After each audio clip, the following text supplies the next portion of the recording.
Jangan lupa subscribe. Jangan lupa subscribe. Assalamualaikum warahmatullahi wabarakatuh. Jumpa kembali kita sahabat BN. Saya ucapkan selamat menunaikan ibadah puasa bagi umat Islam yang sedang berpuasa.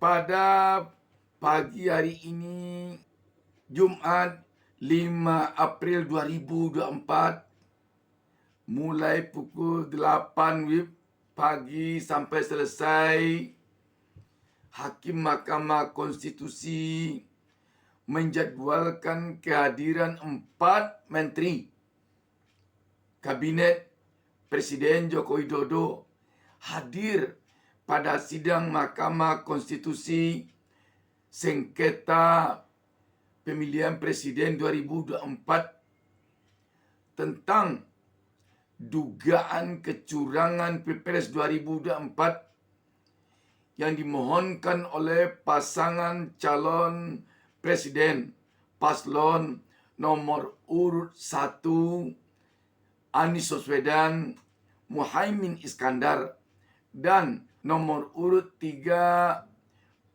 paslon Ganjar Pranowo Mahfud MD terhadap hasil Pilpres 2024 yang telah diumumkan KPU pada tanggal 20 Maret baru lalu yang memenangkan paslon nomor urut 2 Prabowo Gibran. Tentang kehadiran keempat menteri yang akan hadir di persidangan ini hari ini, Menko PMK Muhadjir Effendi, Menko Perekonomian Airlangga Hartarto, Menteri Keuangan Sri Mulyani Indrawati, Menteri Sosial Tri Risma hari ini.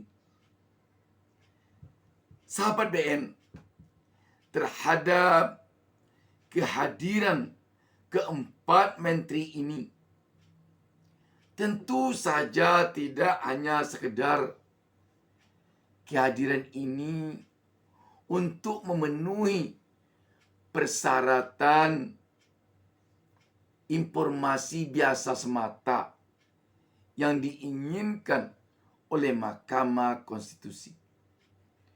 Lebih dari itu, tentu saja untuk memenuhi keinginan rakyat agar kasus dugaan kecurangan Pilpres 2024 ini dapat terbongkar secara gamblang, senyata-nyatanya dari apa yang diketahui, dari apa yang dirasakan, dari apa yang dilihat, dan dari apa yang dilakukan oleh keempat menteri ini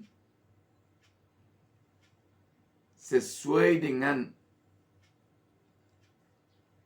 apa yang terjadi sesungguhnya di lapangan dan apa yang seharusnya terjadi sesuai dengan peraturan perundang-undangan yang berlaku. Terutama tentu berkaitan dengan penggunaan dana bantuan sosial atau tentang hal-hal lainnya berkaitan dengan tugas pokok dan fungsi mereka masing-masing sebagai menteri.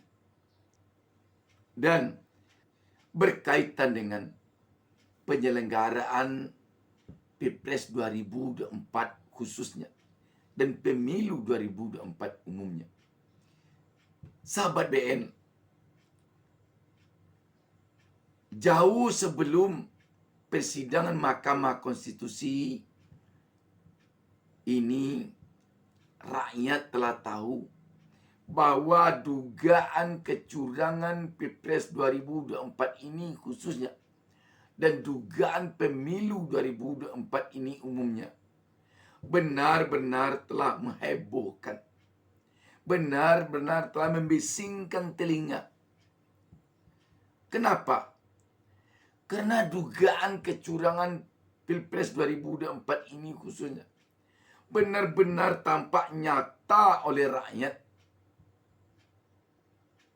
Dan semua itu nyaris rakyat mengetahui bahwa pusaran dari dugaan kecurangan ini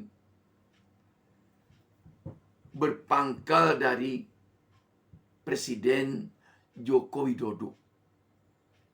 Kenapa dikatakan demikian? Karena jauh sebelum penyelenggaraan pemilu, Presiden Joko Widodo lah yang mengatakan bahwa dia akan cawe-cawe dalam pemilu 2024 ini.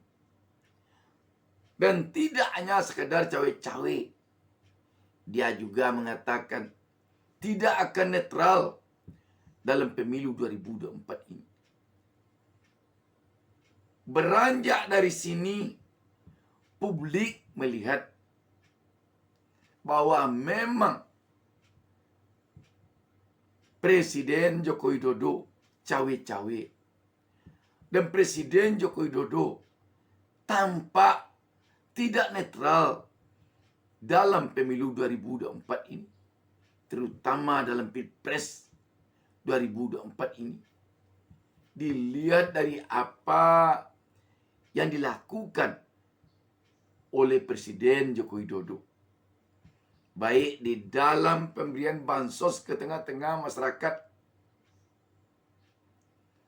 maupun di dalam tindakan-tindakannya yang lainnya, yang mencerminkan bahwa Presiden Joko Widodo tidak netral. Dan itu pun diiringi oleh para menterinya.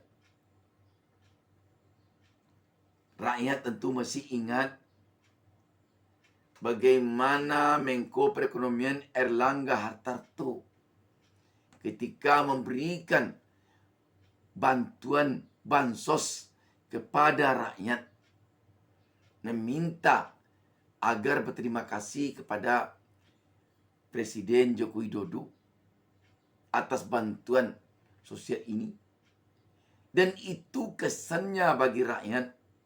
Tentu Erlangga Hartarto mengingatkan rakyat bahwa bansos ini dari Presiden Joko Widodo bukan dari uang rakyat melalui pajak yang dianggarkan oleh eksekutif bersama dengan DPR. Selanjutnya, apa yang dilakukan oleh Menteri Perdagangan Zulkifli Hasan yang mengatakan antara lain kira-kira atau pada intinya bansos ini dari Pak Jokowi.